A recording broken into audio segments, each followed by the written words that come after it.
So it's Hanukkah, folks. Happy Hanukkah to everyone here.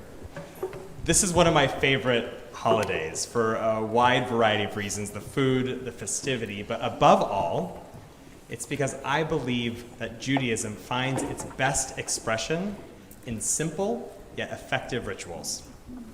It only takes a few moments, as we saw earlier, to light the Hanukkah. Yet as we watch the small flames glow against the backdrop of the longest, darkest nights of winter, the act of striking a match becomes a powerful reminder of our ability to bring light into the world.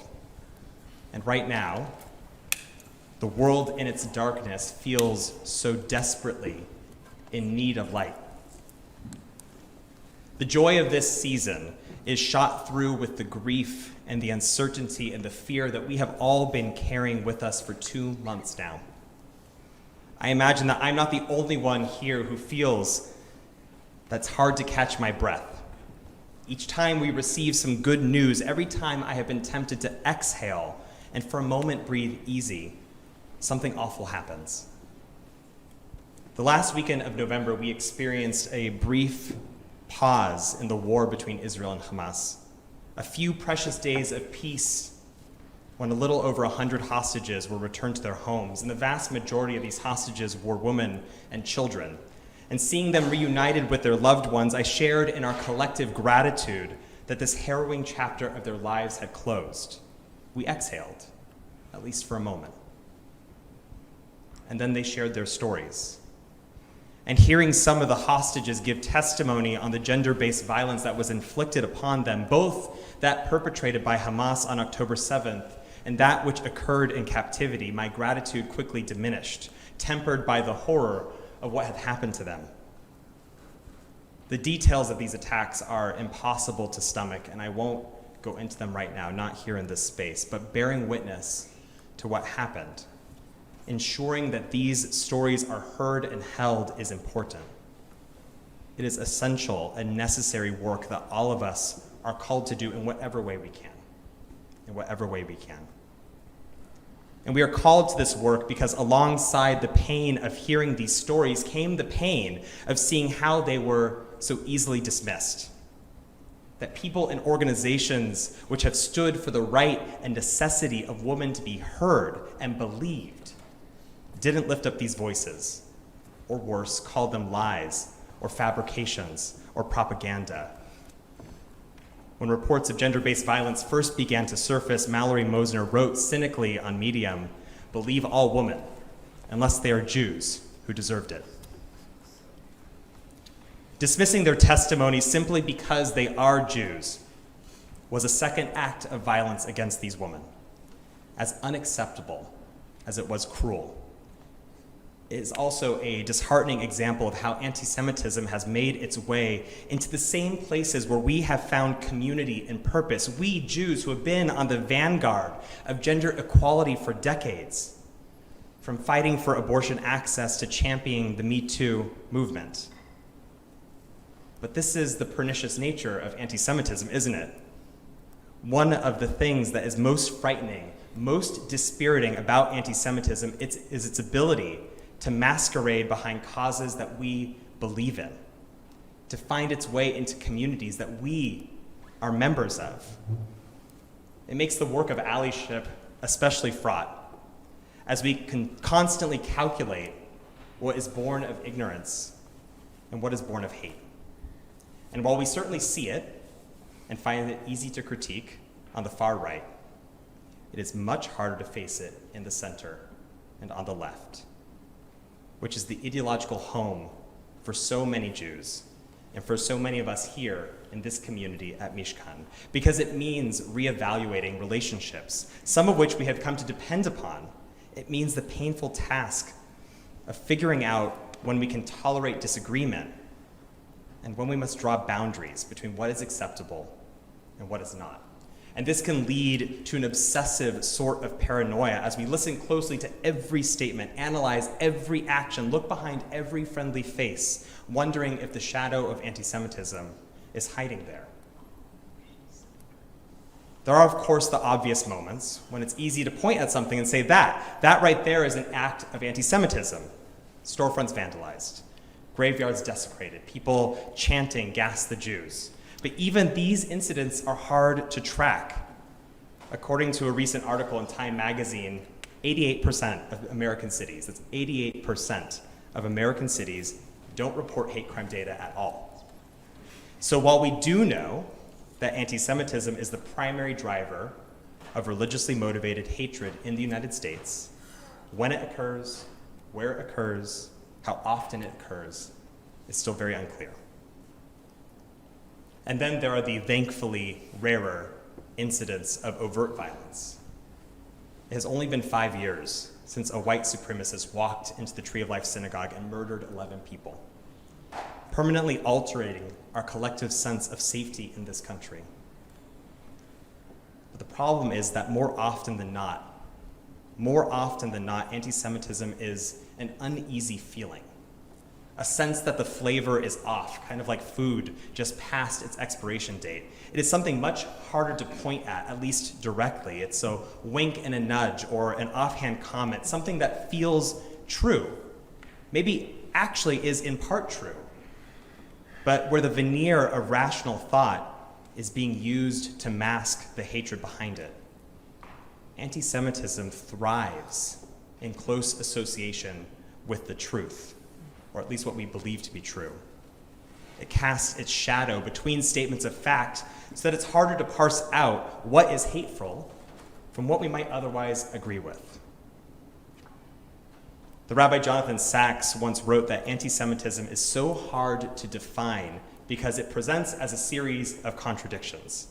It's a virus that mutates to infect the body politic, adapting to any attempt to seek it out and eradicate it.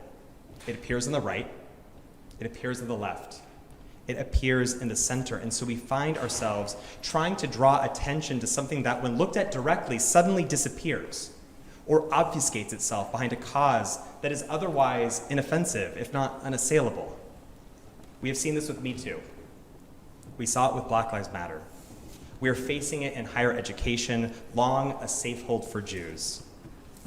And yes, we are finding the threads of anti-Semitism weaving its way through anti-Zionist coalitions, when calls for mutual liberation suddenly turn to chants for the eradication of Jews. And anti-Semitism has also found its way into the Zionist tent, when voices of evangelical pastors, who really only want us to return to our ancestral homeland to bring the second coming of Christ, are given the stage. Deep breath. I understand that it can be painful, that it can feel deeply embarrassing or dislocating to recognize the causes and the communities that we care so deeply about have been compromised by anti-Semitism. I feel it too. But that's the thing, isn't it? Anti-Semitism is a malleable hatred, seeping its way from the edges of society into the places we feel most safe. And it can do that precisely because anti-Semitism does not belong to the left or the right, as much as it might make us feel better to assign blame. The journalist Michelle Goldberg once wrote, "For a huge number of anti-Semitic episodes, the political motive, if there is one, is illegible." She cites a statistic shared by Jonathan Goldblatt, national director of the ADL, that 80% of incidents they have documented cannot be attributed to any specific group or movement. 80%.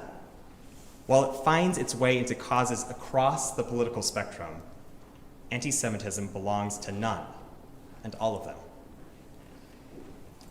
So I am not here to adjudicate where the boundary exists between anti-Semitism and the social issues that it has become intertwined with. Although this is an important conversation that we as a community need to continue having, because to name, to continually call it out, is one of our most powerful tools for combating it. But what I do want to talk about is how the shadow of anti-Semitism has found its way into places that we once felt at home, and how that darkness weighs on all of us.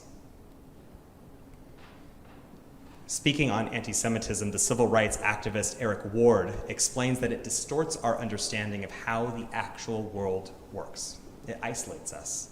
It alienates us from our communities, from our neighbors, and from participating in governance. It kills, but it also kills our society. Because anti-Semitism can appear anywhere: the dinner table, the bar, the protest, our halls of government. It encourages us to withdraw from our friends and allies, non-Jew and Jew alike, to lock our doors and refuse entry to anyone who comes knocking. Anti-Semitism wants us to give up on the world that we are trying to build, one where Jewish thriving is intertwined with the well-being of all people.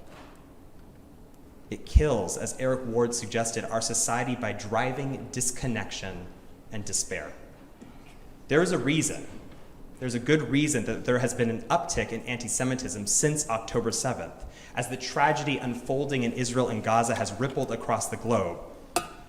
The sociologist Emil Durkheim notes that anti-Semitism thrives. It thrives in social malaise, in times of unease and uncertainty, and it works hard to perpetuate that environment.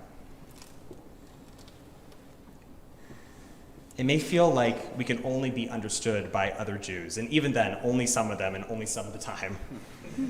And this might be true. This might be true. Our experience in this moment is particular. It's informed by the painful lessons of a shared history. But while locked doors may keep us safe, at least temporarily, they also prevent us from engaging with a world that will move no closer to the one that we want to live in without our participation. In fact, our disconnection from it and the people who live in it only guarantees that the world will become worse. As I mentioned earlier, Hanukkah has only two mitzvot. See, simple yet effective. The first is to light candles, one for each of the 8 nights. The second is to put the lit Hanukkah in a doorway or a window to pirsumei hanes, or publicize the miracle. Hanukkah is an invitation to resist the urge to retreat from the world, to replace that locked door with an illuminated window. It is a bold statement that we, us Jews, are here, not as an admonition of our fear, but to say that despite the hatred that we might face, we refuse to disappear. This is, after all, one of the stories of Hanukkah. It's a revolt against forces that sought to erase us, a small ragtag group of freedom fighters overthrowing a repressive regime. You know the old saying, they tried to kill us, we survived. Let's eat. But Hanukkah is more than a commemoration of our survival. It is also an expression of hope for the future. Elie Wiesel once said that Judaism is not simply a history of persecution, it is a history of responses to persecution. The candles of the Hanukkah not only shine a light on the past, but they illuminate a path forward through the darkness we find ahead of us. Because here's the thing. We are not descendants of the Maccabees. We're not. Their history, of course, serves as the genesis of this holiday, a rebellion against the Seleucid Empire that ends against all odds with the rededication of the temple in Jerusalem and the establishment of the last independent Jewish state in the land of Israel until 1948. Their fire was as righteous as it was terrible, consuming all enemies in its path, including, I might add, Jews they felt that had become too Hellenized under centuries of Greek rule.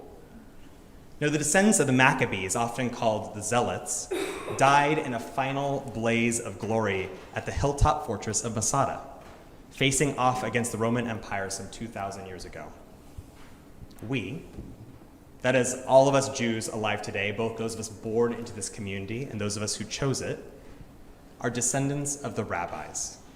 And they tell a different story about Hanukkah, that when the temple was reclaimed, when it once again could become the living spiritual heart of our people, our ancestors could only find one cruse of oil to light the menorah.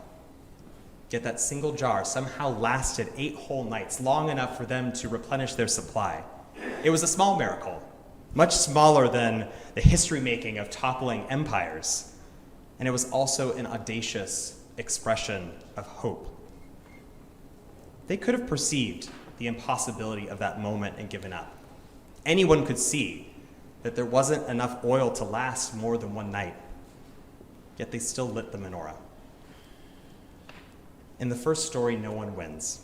Greeks die, Jews die, and in the end, the zealots die. Their fire consumes everything in its path until it comes back to destroy them as well. And I get it. I get the temptation to burn it all down, especially when everything seems hopeless, especially when it feels like the entire world is out to get us. But if we burn it to the ground, it is nearly impossible for us to not also be caught in the conflagration. And while we might be safe for just a moment, tucked away in our fortresses, we cannot keep the world out forever. The rabbis propose a different way forward, one grounded in a radical commitment to our tradition's vision of a better future, to insist on the world that we want to live in, even if that world is not what we find at our doorstep. We put the Hanukkah in the window to remind us that we can, that we must be a light in the darkness, even if we are kindling those lights alone. And there will be moments when we are the only ones tending that light. The first few nights of Hanukkah are in some ways my favorite. Yes, the final night, when the Hanukkah is fully lit, all 8 candles plus the shamash burning bright. It's very beautiful and it's very Instagrammable. I understand that.